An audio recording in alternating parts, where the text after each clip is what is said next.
Welcome to TG24 TV. నేను సుమలత. భారత రాజ్యాంగ నిర్మాత భారత రత్న డాక్టర్ బాబాసాహెబ్ అంబేద్కర్ 135వ జన్మదిన సందర్భంగా సిద్దిపేట జిల్లా కోహెడ మండలం సముద్రాల గ్రామంలో జాతీయ మాల మహానాడు గ్రామ శాఖ ఆధ్వర్యంలో ఘనంగా జయంతి వేడుకలు నిర్వహించారు.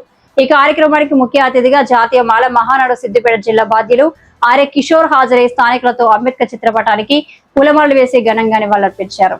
ఈ సందర్భంగా కిషోర్ మాట్లాడుతూ బడుగు బలహీన వర్గాల దేవుడు భారత రాజ్యాంగ నిర్మాత డాక్టర్ బాబాసాహెబ్ అంబేద్కర్ జయంతి శుభాకాంక్షలు తెలియజేస్తూ ఈ దేశంలో బడుగు బలహీన వర్గాలకు అట్టడుగు వర్గాల అభ్యున్నతి కోసం వారిపై ఉన్న అంటరానితన నిర్మూలన కోసం విశేష కృషి చేసిన మహానుభావుడు అని కొనియాడారు. అదే విధంగా ప్రతి పౌరుడికి ఓటు హక్కు ద్వారానే ప్రజాస్వామ్యాన్ని ఏర్పాటు చేసుకునే అవకాశాన్ని భారత రాజ్యాంగం ద్వారా కల్పించారని తెలిపారు.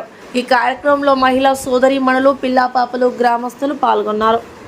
ఈరోజు భారత రాజ్యాంగ నిర్మాత, బడుగు బలహీన వర్గాల దేవుడు, ఈ దేశంలో అంటరానితనంపై అలుపెరగని పోరాటం చేసిన మహాధీరుడు, మా దైవం డాక్టర్ బాబాసాహెబ్ అంబేద్కర్ గారి 135వ జయంతి సందర్భంగా జాతీయ మాల మహానాడు తరపున శుభాకాంక్షలు తెలియజేస్తూ ఈ దేశంలో బాబాసాహెబ్ అంబేద్కర్ గారి కృషి వలన బడుగు బలహీన వర్గాలకు ఎన్నో హక్కులు, ముఖ్యంగా మహిళలు చేతివృత్తి చేసుకునే బీసీ సంఘాలకు, బీసీ కులాలకు, అట్టడుగు వర్గాలకు ఎన్నో హక్కులు భారత రాజ్యాంగం ద్వారా కల్పించిన బాబాసాహెబ్ అంబేద్కర్ గారి సేవలను కొనియాడుతూ వారు ఏదైతే 1891వ సంవత్సరంలో ముంబై, మహారాష్ట్ర ప్రాంతంలో జన్మించారు.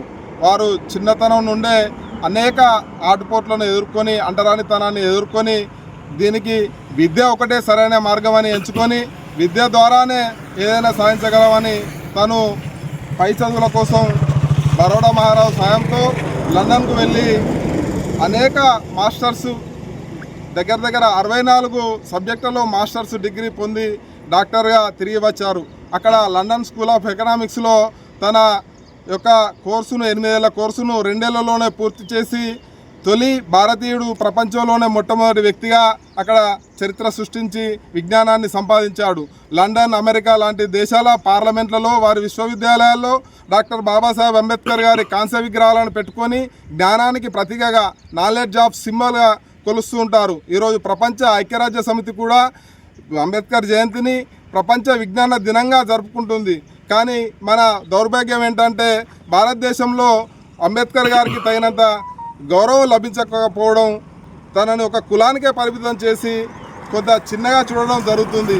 ఈ వ్యవస్థ మారాలి, అందరూ చైతన్యం కలగాలి. అందరిలో ఏదైతే బడుగు బలహీన వర్గాలకు, బీసీలకు, ఈ దేశంలో ఉన్న వెనుకబడిన వర్గాలకు అనేక హక్కులు కల్పించి మనకు ఓటు హక్కును, ముఖ్యంగా 18 సంవత్సరాలు ఉన్న ప్రతి పౌరునికి ఓటు హక్కు కలిగించి ఆ ఓటు హక్కు ద్వారానే మన ప్రజాస్వామ్యాన్ని ఏర్పరచుకునే సుస్థిర పెద్ద రాజ్యాంగాన్ని, ప్రపంచంలోనే పెద్ద లిఖిత రాజ్యాంగాన్ని ఏర్పరిచి మనకు ఈ దేశంలో అనేక హక్కులు, జీవించే హక్కు, సమానత్వపు హక్కు, మహిళలకు హక్కులు, మహిళా హక్కుల కోసమే తన దేశ తొలి న్యాయశాఖ మంత్రి పదవికి రాజీనామా చేశారు. మహిళలకు విద్యలో హక్కు, ఆస్తిలో హక్కు, వారు సమానత్వంగా జీవించే హక్కును హిందూ కోడ్ బిల్లును ప్రవేశపెడితే ఏదైతే అప్పుడున్న నాయకులు దాన్ని వ్యతిరేకించడం వలన తను మహిళలకు న్యాయం చేయలేని పదవి నాకు అనవసరమని చెప్పి తొలి న్యాయశాఖ మంత్రి పదవి కూడా రాజీనామా చేసిన సందర్భం మహిళల హక్కుల కోసం. తను కేవలం దళితుల కోసం మాత్రమే కాదు, ఈ దేశంలో ఉన్న మహిళల కోసం, వెనుకబడిన వర్గాల కోసం